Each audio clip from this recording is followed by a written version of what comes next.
कहानी के सभी पात्र, घटनाएं और स्थान पूरी तरह काल्पनिक है। इनका किसी भी व्यक्ति या वास्तविक घटना से कोई संबंध नहीं है। मैं सृष्टि यह पूरी कहानी अपनी आवाज़ में रिकॉर्ड करती हूँ ताकि आप तक एक बेहतरीन मनोरंजन पहुँचा सकूँ। अगर आपको मेरी आवाज़ और कहानियाँ पसंद आती है तो कृपया हमारे चैनल को सब्सक्राइब जरूर करें और वीडियो को लाइक व शेयर करना ना भूलें। शादी एक मजबूरी थी, प्यार नहीं। भाग 22। अभी तक आपने पढ़ा। विक्रम का गुस्सा बुआ जी की बात सुनकर भड़क उठता है। जैसे ही अपने चेयर से उठकर बुआ जी को कुछ बोलने वाला होता है कि उसके हाथ को पकड़कर चेयर पर बिठा देती है और उसे कुछ भी बोलने से रोक देती है। त्रिशा के रोकने से विक्रम रुक जाता है, उसी समय अपने चेयर से उठकर रूम में चला जाता है। अब आगे विक्रम रूम में आकर गुस्से से सामान को इधर उधर फेंक देता है। रूम से आवाज आती है तो त्रिशा जल्दी से सीढ़ियों से होकर रूम में चली जाती है। घर के सभी लोग अपने अपने चेयर से उठकर खड़े हो जाते हैं। वहीं बुआ जी को एक बार फिर बोलने का मौका मिल जाती है।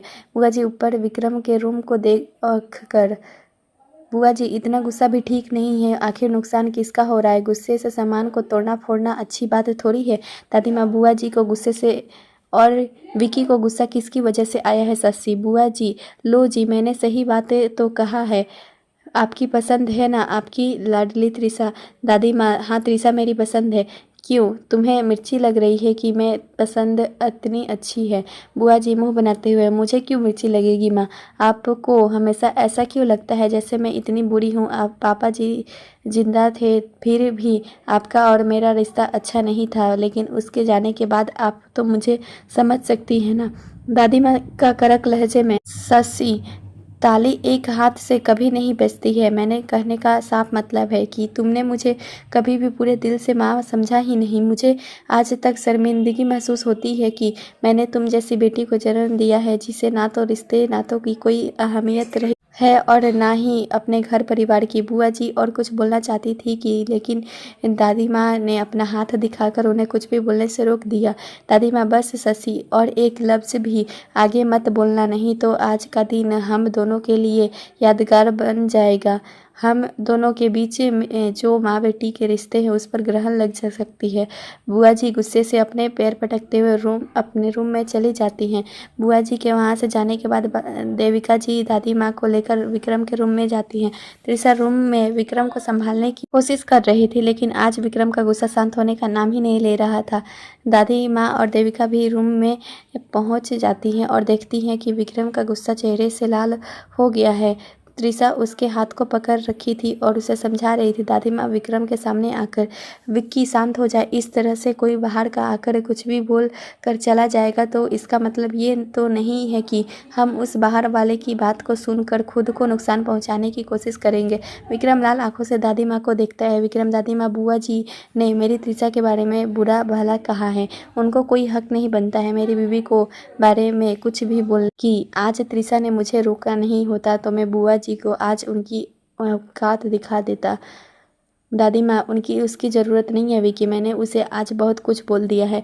पता नहीं मैंने कौन से जन्म के बुरे काम किए थे जो मेरे कोख से ऐसी बेटी ने जन्म लिया है। दादी माँ इतना बोलकर वहाँ सोफे पर बैठ जाती है और अपने सर पकड़ लेती है। विक्रम और त्रिशा भी घुटने के बल उनके सामने बैठ जाते हैं और उनके हाथ को पकड़ हाथ में लेकर, विक्रम, आप उदास मत होइए दादी माँ, हम सब हैं आपके साथ। त्रिशा, आपको तो पहले से ही पता है ना दादी माँ, बुआ जी की नेचर भी आप ऐसे टूट रही हैं जानते हुए भी आप इस तरह से बुआ जी की वजह से टूट जाएंगी तो हम सबका कौन संभालेगा?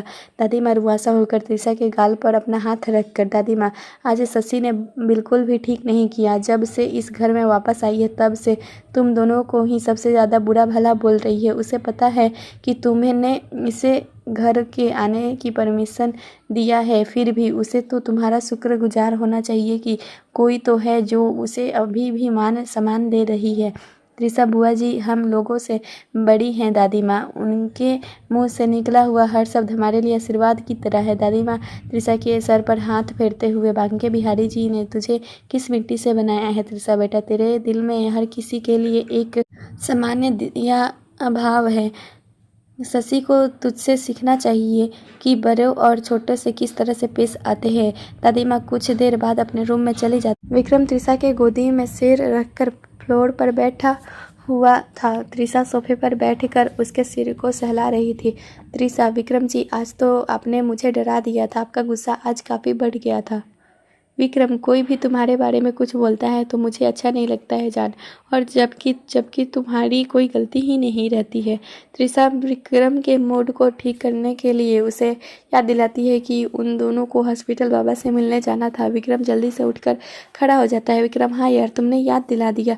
हम शाम को जाएंगे बाबा से मिलने के लिए। फिलहाल अभी तुम उठो और बेड पर लेट कर आराम करो। और तुमने दवा लिया है कि नहीं?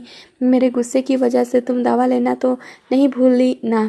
त्रिशा मुस्कुराकर, आप पहले से ही परेशान हैं तो भला मैं आपको और क्यों परेशान होने दूंगी। मैंने अपना दवा टाइम पर ले लिया है, आप परेशान मत होइए। विक्रम अब त्रिशा को अपनी बाहों में उठा लेते। विक्रम, अब तुम कोई भी बहाना नहीं बनाओगी, चुपचाप बेड पर लेट कर आराम करो। त्रिशा मुस्कुराकर विक्रम से और भी ज्यादा लिपट जाती है। विक्रम का उसके ऐसे फिक्र करना उस शुरू से ही त्रिशा को बहुत अच्छा लगता था। वहीं दूसरी तरफ सिद्धार्थ अपने रूम में जाकर त्रिशा के कहे बात को सोचने लगता है कि त्रिशा भाभी ने क्यों कहा कि मुझे उनकी पसंद की लड़की से शादी करनी होगी, जबकि उनको पता है कि मैं गिनी को पसंद करता हूँ। कल त्रिशा भाभी और गिनी के बीच क्या बात हुई होगी कि भाभी को गिनी पसंद नहीं आई और भाभी मेरे लिए दूसरी लड़की ढूंढ लिया। क्यों ना इस बारे में मैं गिनी को ही पूछ लेता हूँ, वो जरूर मुझसे कुछ नहीं छुपाएगी। सिद्धार्थ कुछ सोचकर गिनी के पास कॉल कर देता है। गिनी भी सिद्धार्थ के कॉल को देखकर रिसीव कर लेती है। सिद्धार्थ, हेलो गिनी। गिनी शांत भाव से, जी सिद्धार्थ सर, बोलिए क्या बात है? आज आपके मीटिंग के बारे में पूछना चाहते हैं ना?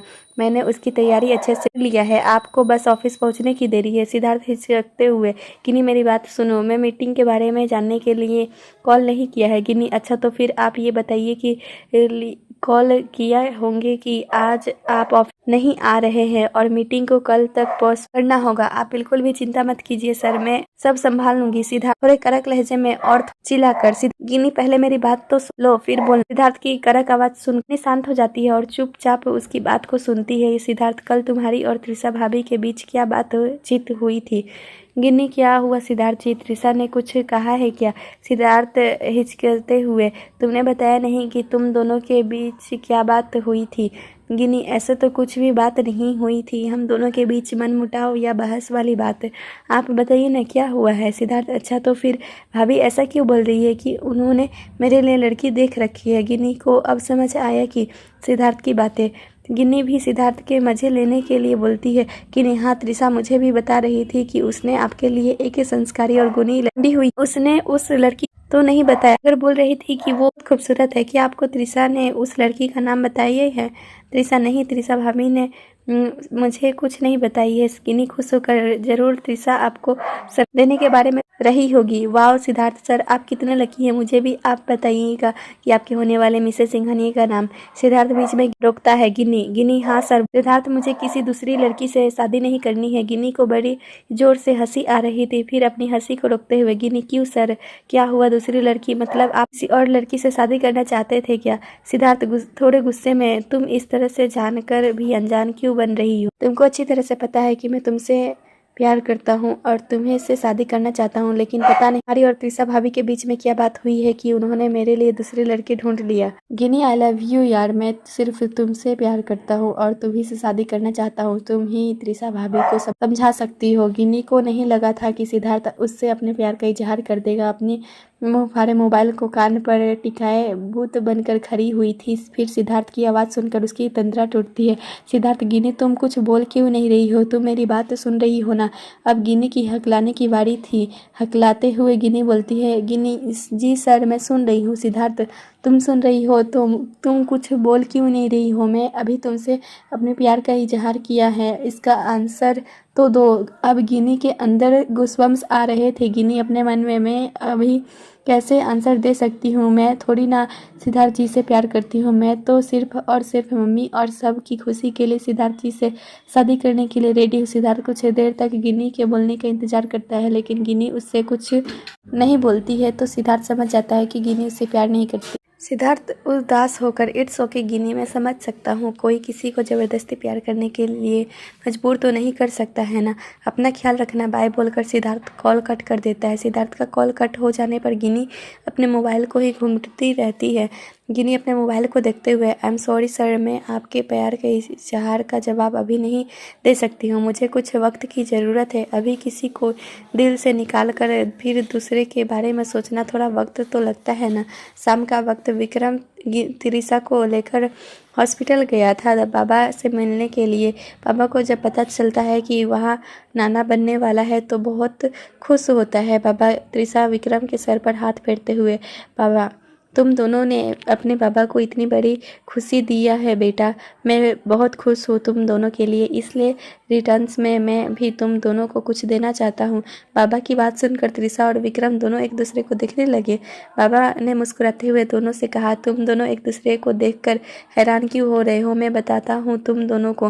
बाबा धीरे धीरे बेड से उठकर जमीन पर खड़े हो जाते हैं, कुछ कदम चलकर मुस्कुरा देते हैं। तिरिसा अपने बाबा को चलते हुए देखकर उसकी आंखों में खुशी की आंसू आ जाते हैं। विक्रम भी खुश था बाबा को चलते हुए देखकर। तिरिसा उठकर बाबा के पास दौड़ कर चली जाती है और उनके सीने से लग जाती है। तिरिसा सुबकते हुए, बाबा आप चल पा रहे हैं, आप ठीक हो गए बाबा। बाबा तिरिसा के आंखों से आंसू साफ करके, हाँ बेटा अब मैं अपने पैरों से चल सकता हूँ। विक्रम भी बाबा के पास पहुँच जाता है, उनके गले लग जाता है। विक्रम मुस्कुराकर, आप चल पा रहे हैं तो आपने हमें पहले क्यों नहीं बताया, और ना ही डॉक्टर ने हमें कुछ भी बताया है।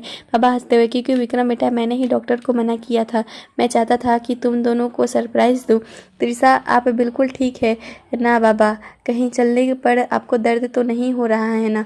बाबा नहीं बेटा, मुझे दर्द नहीं हो रहा है, मैं अच्छे से चल पा रहा हूँ। अब तो मैं और भी ज़्यादा ठीक हो जाऊँगा, क्योंकि कुछ ही दिन में मैं अपने नाती को खिलाने वाला जो हूँ, उनके लिए मैं घोड़ा बनूंगा, उनसे अपने पीठ पर बिठाऊंगा। बाबा की बात सुनकर तिरिसा शर्मा जाती है।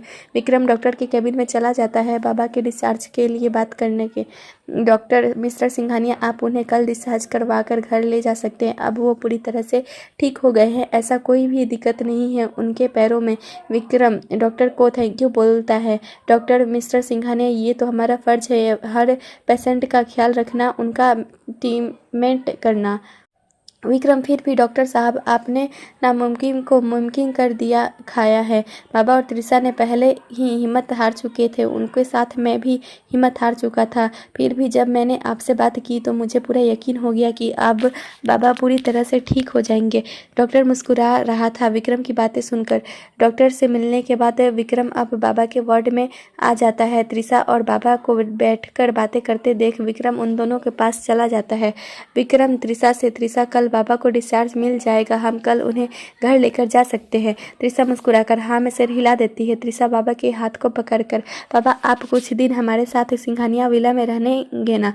बाबा, तिरिसा बेटा, पिता अपने बेटी के घर का पानी तक नहीं पी सकता। विक्रम बीच में बाबा के बात को काटते हुए, विक्रम बाबा आप बेटी के घर का कुछ भी खा पी नहीं सकते हैं, लेकिन बेटे के घर का तो खा पी सकते हैं ना। आप मुझे अपना बेटा समझते होंगे तो आप मना नहीं करेंगे हमारे साथ चलने के लिए। हम आपको हमेशा के लिए वहाँ रहने के लिए नहीं बोल रहे हैं बाबा, बस कुछ दिन हमारे साथ रह लीजिए। तिरिसा को भी अच्छा लगेगा कि बाबा कुछ दिन हमारे साथ रहेंगे ये जानकर।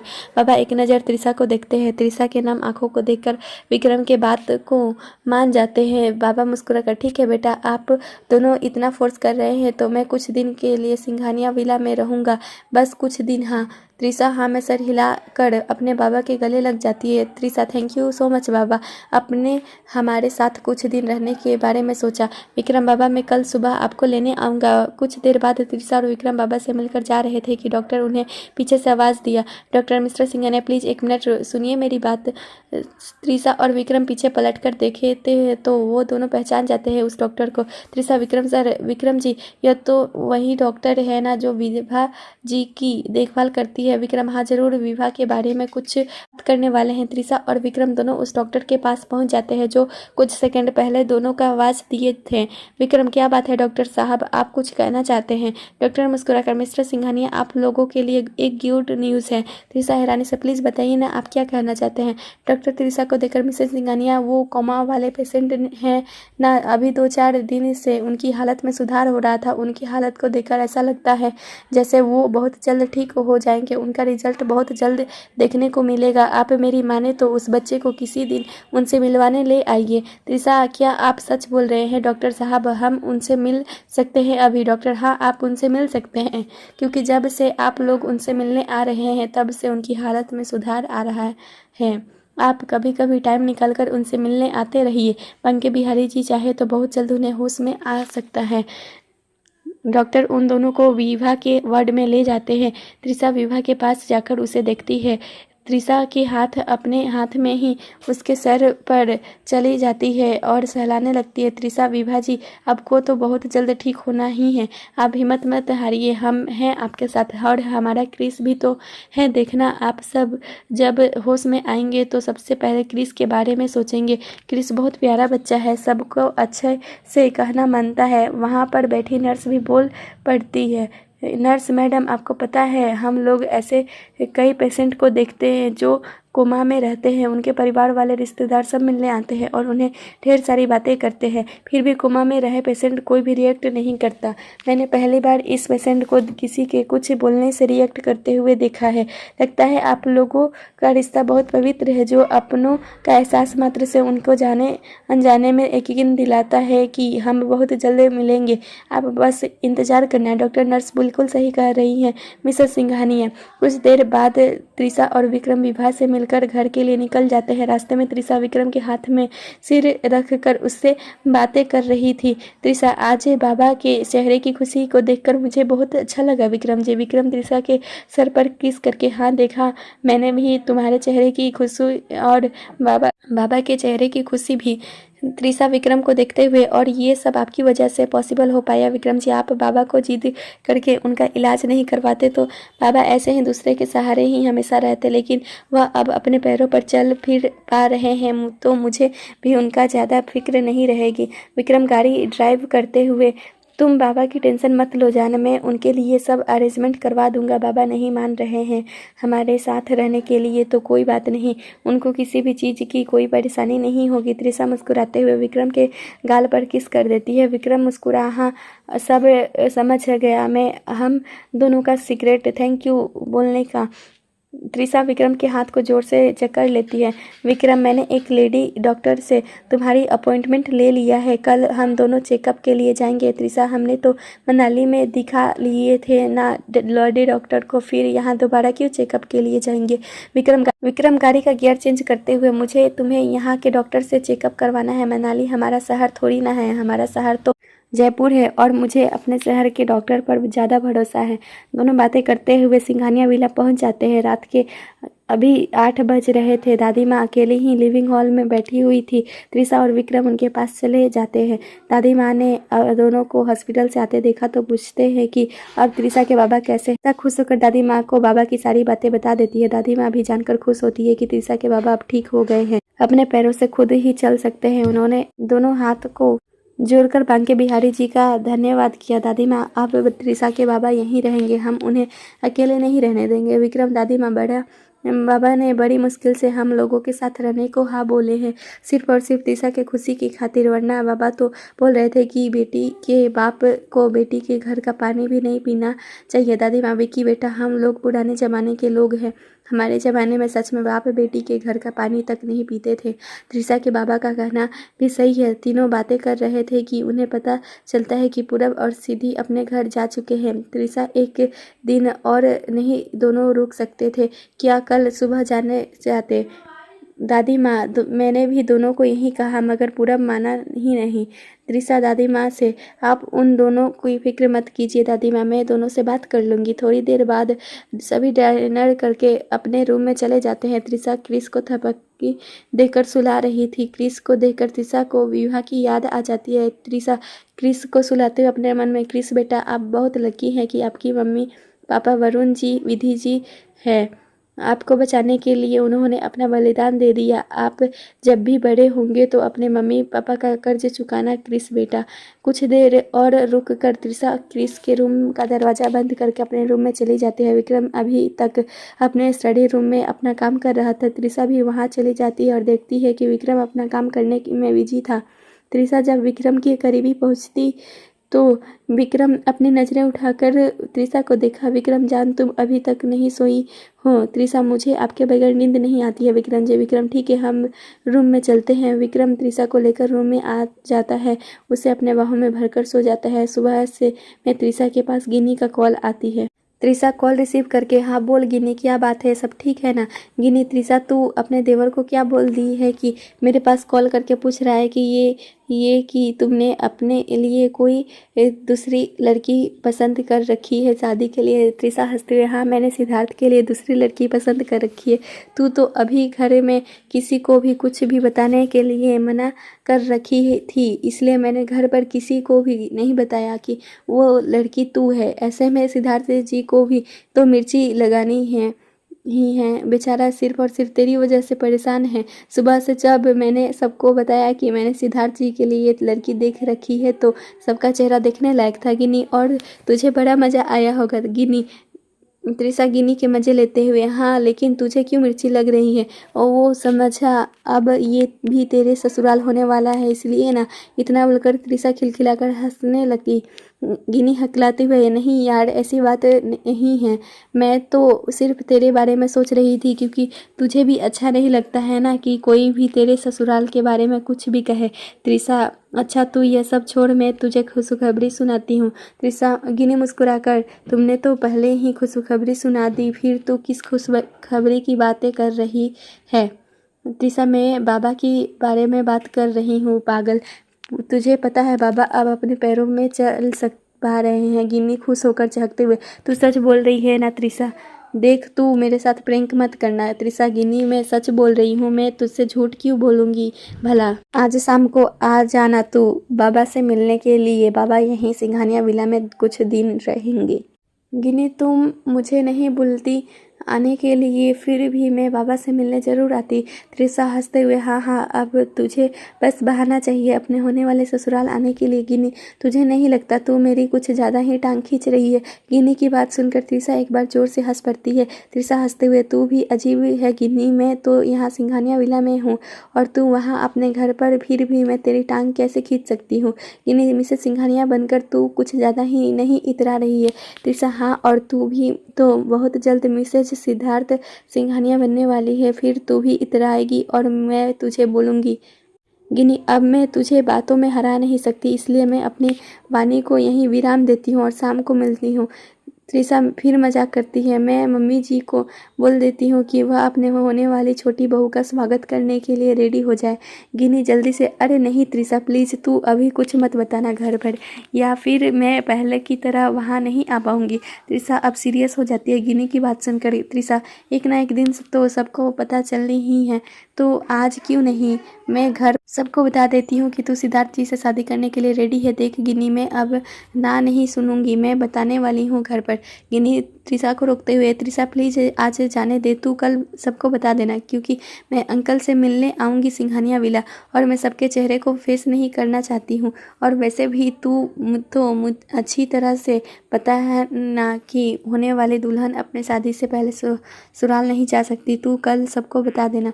त्रिशा एक फिर गिन्नी को छेड़ती है, हाँ सिद्धार्थी के पर्सनल असिस्टेंट बनने के बाद मुझमें थोड़ी तो समझदारी आई है। दोनों बात कर ही रहे थे कि क्रिस रूम में आता है और त्रिशा को स्कूल के लिए रेडी करने को बोलता है। गिन्नी, चल तू क्रिस को रेडी कर, शाम को मिलते हैं। त्रिशा मुस्कुराकर, होने वाली देवरानी का बेसब्री से इंतजार रहेगा मैडम जी। गिन्नी बाय बोलकर कॉल कट कर देती है। विक्रम उसी समय जॉगिंग से आता है, क्रिस को रूम में देखकर पूछता है कि क्या हुआ क्रिस, आप स्कूल के लिए रेडी नहीं हुए? त्रिशा, मुझे बुलाने आए हैं, मैं इस स्कूल के लिए रेडी करवा दूंगी। विक्रम क्रिस से, बेटा अपनी मैया को ज़्यादा परेशान मत करना, आपको पता है ना उसकी टमी में छोटा बेबी है, मैया परेशान होगी तो बेबी भी को भी तकलीफ़ होगी। क्रिस त्रिशा के पेट की तरफ देखकर, आप सच बोल रहे हैं पापा, अब से अपने आप रेडी हो जाऊंगा, मैया आप रहने दो, मैं अनीता दी से बोलकर रेडी हो जाऊंगा, आप अब आराम करो, नहीं तो छोटा बेबी को तकलीफ होगी। त्रिशा मुस्कुराकर क्रिस के माथे पर किस कर लेती है। त्रिशा, मेरा क्रिस बहुत समझदार हो गया, अपने छोटे बेबी के लिए खुद रेडी होने को तैयार हो गया। क्रिस, हाँ मैया, मैं अपने छोटी बेबी को कुछ भी नहीं होने दूंगा, जब वो अपनी के टमी से बाहर आएगा तो मैं उसके लिए बहुत सारे चॉकलेट्स और टॉयज़ लेकर आऊँगा, देखना मेरा छोटा बेबी वो सब देखकर बहुत खुश होगा। और आपको पता है मैंने अपने छोटे बेबी के लिए नाम भी सोच रखा है। विक्रम अपने पैर के शूज को निकालते हुए, अच्छा तो आप बताइए क्या नाम सोचा है? क्रिस अपने एक भौवें को चढ़ाते हुए, नहीं पापा सिगरेट है, मैं किसी को भी नहीं बताऊंगा। जब बेबी बाहर आएगी तो फिर मैं उसे अपने गोदी में लूँगा, उसके कान में धीरे से उसका नाम बोलूँगा। त्रिशा, अच्छा आप अपने पापा को नहीं बता सकते हैं तो अपनी मैया को तो बता सकते हैं ना, बताइए मुझे आपने क्या नाम रखा है छोटा बेबी का? क्रिस अपने एक हाथ की उंगली को हिलाते हुए, क्रिस नहीं मैया ये तो चीटिंग हुई ना, मैं आपको या किसी को भी नहीं बता सकता छोटे बेबी का नाम। अरे आप दोनों ने तो मुझे बातों में ही उलझा दिया, मुझे स्कूल के लिए लेट हो जाएगा, मैं चलता हूँ मैया, आप बस आराम करना, ज़्यादा इधर उधर जाने की ज़रूरत नहीं है। मैं सुनीता दी को बोल दूँगा आपके खाने को रूम में लेकर आएंगी और आप अच्छे से बच्चे की तरह मेरी बात मानना। इतना बोलकर क्रिस उछलता कूदता रूम से बाहर चला जाता है। त्रिशा विक्रम को देखती है और उससे बोलती है, त्रिशा शरारत से, विक्रम देखिए कुछ सीखिए बच्चे से। विक्रम उठकर त्रिशा के पास पहुंच जाता है। त्रिशा बचकर भागने लगती है विक्रम से। विक्रम रुक जाता है त्रिशा के भागने से। विक्रम, लगता है मिसेस सिंघानिया की याददाश्त कमज़ोर हो गई है कि क्रिस ने तुम्हें समझा कर गया है और तुम हो कि मुझे समझाने को बोल रही हो। तुम इस तरह से भागो या मैं नहीं चाहता कि तुम्हें हमारे बेबी को कुछ हो। त्रिशा भी रुक जाती है। विक्रम की बात सुनकर अपने दोनों कान को पकड़ लेती है और विक्रम से सॉरी बोलती है। त्रिशा बच्चों जैसा शक्ल बनाकर, I am sorry Vikram ji, आगे से ख्याल रखूंगी। विक्रम त्रिशा के पास पहुंचकर उसके चेहरे पर आ रहे बाल को कान के पीछे करके, विक्रम कोई बात नहीं जाने। त्रिशा विक्रम की आंखों में देखती है, विक्रम भी त्रिशा की आंखों में देखता है। विक्रम, आज तुम्हारी आंख नम क्यों लग रही है, कोई बात है क्या, बताओ मुझे। त्रिशा, आपको कैसे पता चल जाता है विक्रम जी में कि मेरी आंखें कब नम हैं कब नहीं? विक्रम मुस्कुराकर, प्यार करता हूँ तुमसे जानो, वो भी सच्चा वाला प्यार, इसलिए मुझे पता चल जाता है। त्रिशा विक्रम के बाहों में समा जाती है। विक्रम भी त्रिशा को किस कर पकड़ लेता है। विक्रम त्रिशा के बाल को सहलाते हुए प्यार से, विक्रम तुमने जवाब नहीं दिया। त्रिशा, आपके प्यार को देखकर मेरी आंखें हल्की नम हो गई थी। आप मेरी ज़िंदगी में लकी चैम बनकर आए हैं विक्रम जी। बाबा अब बिल्कुल ठीक हो गए हैं, अपने पैरों में चलते रहे हैं। इसके बावजूद आपने मेरे और बाबा के लिए बहुत कुछ किया है। विक्रम त्रिशा से थोड़ी दूर होकर उसके होठों पर अपनी उंगली रख देता है और आगे कुछ भी बोलने से मना कर देता है। विक्रम, आगे और कुछ भी मत बोलना जान, तुम और बाबा मेरे लिए रिस्पॉन्सिबिलिटी हो, मेरा फ़र्ज बनता है सब करने के लिए। ये सुनकर त्रिशा एक फिर विक्रम के सीने से लग जाती है। विक्रम, बाबा को लेने जाना है हमें, क्यों, या तुम रेडी हो? त्रिशा हाँ में सर हिला देती है। विक्रम, मैं भी रेडी होकर आता हूँ, फिर ब्रेकफास्ट करने के बाद चलेंगे। त्रिशा एक फिर हाँ में सिर हिला देती है और विक्रम से दूर हो जाती है। विक्रम त्रिशा के हाथ को पकड़ कर हल्के से खींच कर धीरे से अपने होठ से उसके होठ को छू लेता है। विक्रम मुस्कुरा आज के गुड मॉर्निंग का जवाब। त्रिशा शर्माकर सिमट जाती है। वहीं विक्रम वॉशरूम में चला जाता है। कुछ देर बाद विक्रम वॉशरूम से बाहर आता है। त्रिशा रूम में नहीं थी। ये देखकर ड्रॉर से को खोल कर देखता है। आज उसे कुछ अलग पहनने का मन कर रहा था, इसलिए कुछ महीने वाले कपड़े ढूंढने लगता। ड्रॉर से कपड़े ढूंढ ही रहा था कि उसे एक पैकेट मिला। उस पैकेट को हाथ में लेकर देखने लगा कि तभी उस पैकेट पर लिखा एड्रेस और नाम को पढ़कर याद आ गया कि वो तो वही पैकेट है जिसे मैंने त्रिशा के लिए लिया था। उस दिन गलती से मेरे कार से गंदा पानी त्रिशा के कपड़े और चेहरे पर पड़ गया था। विक्रम कुछ देर उस पल में खो जाता है और मुस्कुरा देता है। उसी समय त्रिशा कॉफ़ी का कप लेकर रूम में आती है। विक्रम को डोर के पास टॉवल में खड़ा देखकर पूछती है। त्रिशा कॉफ़ी कप को टेबल पर रखकर, आप क्या ढूंढ रहे हैं विक्रम जी? लाइए मैं ढूंढ कर आपको देती हूँ। विक्रम पीछे पलट कर त्रिशा को देखता है, उसके सामने पैकेट को आगे कर देता है। विक्रम, ये तुम्हारे लिए है। विक्रम त्रिशा को पैकेट को बारे में सारी बातें बता देता है। त्रिशा खुश होकर उस पैकेट से दूर सूट को निकालती है। त्रिशा उस सूट पर हाथ फेरते हुए, सो ब्यूटीफुल विक्रम जी, आपका पसंद यूनिक है। विक्रम टेबल से कॉफ़ी का कप उठाकर पीते हुए, विक्रम तुम्हें पता है त्रिशा उस दिन मेरी पहली बार किसी लड़की के लिए कुछ खरीदा था, क्या सच में तुम्हें मेरा पसंद आया है? त्रिशा खुश होकर, आज मैं इसे ही पहन कर जाऊंगी। विक्रम हाँ में सर हिला देता है। ब्रेकफास्ट करने के बाद विक्रम और त्रिशा हॉस्पिटल के लिए निकल जाते हैं। पहले उन्होंने त्रिशा का चेकअप करवाया, उसके बाबा का डिस्चार्ज कराकर घर पहले आए। बाबा पहली बार सिंघानिया विला आए हुए थे। इतना बड़ा घर को देखकर उनकी आंखें चौधिया सी गई थी। उन्हें तो पता ही नहीं था कि उनकी बेटी इतने बड़े घर में रहती है, इतने बड़े घर की बहू है। बाबा अंदर से बहुत खुश थे अपनी बेटी की किस्मत पर। घर के सभी लोग उनका अच्छे से स्वागत किया। कुछ देर हॉल में बैठने के बाद त्रिशा और विक्रम बाबा को उनके रूम में लेकर गए। बाबा, रूम ये आपका है। विक्रम, आप जितना दिन चाहे यहाँ रह सकते हैं। अगर आपका मन बदल जाए तो हमेशा के लिए ही रुक जाइएगा। बाबा मुस्कुरा कर वहाँ रखे सोफे पर बैठ जाते। बाबा, विक्रम बेटा, ज्यादा लालच बुरी बला है। मैं कुछ ही दिन यहाँ रखूंगा, वो भी आप दोनों की खुशी के लिए। विक्रम उनके पास घुटने के बल बैठकर उनके हाथ को पकड़कर, विक्रम आपने मेरी बात का मान रखा है। बाबा, मैं भी आपको रोकने के लिए जिद नहीं करूंगा, लेकिन बाबा, आपके छोटे बेटे आपके लिए कुछ करना चाहते हैं। आप मुझसे वादा कीजिए कि आप मना नहीं करेंगे। इतना बोलकर विक्रम अपना हाथ बाबा के आगे कर देता है। बाबा एक नज़र त्रिशा को देखते हैं। त्रिशा हाँ में सर हिला देती है। त्रिशा के हाँ में सिर हिलाने पर बाबा विक्रम के हाथ में अपना हाथ रख कर वादा करते हैं कि उसे वह मना नहीं करेंगे। विक्रम, आप घर पर अकेला रहना चाहते हैं तो मैं आपके लिए सारा इंतजाम करूँगा। आपको किसी भी चीज़ की ज़रूरत नहीं पड़ेगी। आपका खाना बनाने के लिए एक कुक रहेगा और घर का सारा काम करने के लिए एक सर्वेंट भी रहेगा। प्लीज़ बाबा, आपने वादा किया है कि आप मना नहीं करेंगे। बाबा मुस्कुराकर, ठीक है बाबा, मैं मान नहीं करूँगा। बाबा को रूम में आराम करने को बोलकर विक्रम और त्रिशा अपने रूम में आ जाते हैं। विक्रम त्रिशा को और देखकर, मिसेस सिंघानिया, डॉक्टर ने आपको भी रेस्ट करने को बोला है, तो प्लीज़ आप अपना स्थान ग्रहण कीजिए। विक्रम के ऐसे बोलने पर त्रिशा खिलखिलाकर हंस देती है। विक्रम, लो, इसमें हंसने वाली कौन सी बात है? त्रिशा शरारत से विक्रम के गाल को अपने हाथ से छूकर, त्रिशा देख रही हूँ आजकल आपको मिस्टर सिंघानिया आजकल आपको ज़्यादा ही जिम्मेदारी वाली बात नहीं कर रहे हैं। विक्रम त्रिशा के हाथ पर अपना हाथ रखकर, विक्रम सीरियस होकर, तुम्हारे आने के बाद तो ही समझा हूँ सारी जिम्मेदारियों को त्रिशा, वरना मुझे इन सब के बारे में कुछ नॉलेज नहीं था तो बस इतना कि दादाजी के बनाए बिजनेस को आगे बढ़ाने के लिए कैसे क्या करना होगा, बस यहीं तक मैं सीमित था। अपने हमारे बड़े बुजुर्ग ने सही कहा है कि शादी के बाद की जिम्मेदारियों को समझने के लिए जीवन साथी का साथ बहुत ज़रूरी होता है, और मुझे तुम्हारा साथ मिला। मुझे पूरा यकीन है तुम कि इसी तरह मेरा आगे भी साथ निभाओगी। त्रिशा मुस्कुरा कर नम आंखों से हाँ में सिर हिला देती है।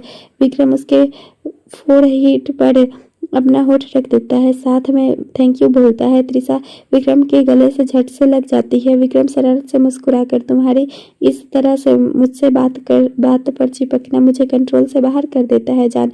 त्रिशा भी मुस्कुराकर, मैंने आपको कब रोका है मिस्टर सिंघानिया? विक्रम, तुम शायद भूल गई हो, डॉक्टर ने क्या कहा है जान कि 3 महीने तक हमें ज़्यादा ध्यान रखना होगा। तुम समझ गई ना मैं क्या कहना चाहता हूँ? त्रिशा, हाँ, लेकिन डॉक्टर ने साफ मना भी किया तो नहीं है, बस थोड़ा ध्यान रखने को बोला है, और हम दोनों तो इस बात का हमेशा से ध्यान रखा है। विक्रम त्रिशा के इशारे को समझकर मुस्कुरा देता है। विक्रम त्रिशा के गाल पर किस करके उसके कान में कुछ कहता है, जिसे सुनकर त्रिशा शर्मा जाती है। त्रिशा, अब शाम होने वाली है और गिनी बाबा से मिलने आने वाली है। विक्रम, हाँ, मैंने अभी थोड़ी कुछ बोला है, मैं रात का बोल रहा था। त्रिशा शर्मा हुए विक्रम से दूर होती है। त्रिशा, मुझे सिद्धार्थ से बात भी करनी है, कल से मुझसे ठीक से बात नहीं कर रहा है। विक्रम, शाम को उससे बात कर लेना, अभी ऑफिस में है। त्रिशा, मैंने तो उसके साथ मजाक किया था, और वो है कि मुंह फुलाए घूम रहा है, मैं उसकी भाभी हूँ तो इतना मजाक तो चलता है ना विक्रम जी। विक्रम अपना दोनों हाथ को उठाकर, मैं आप दोनों के मजाक में शामिल नहीं हूँ त्रिशा, इसलिए मुझे इस बात से दूर ही रखना। तुम्हारा देवर है, तुम समझो उसे।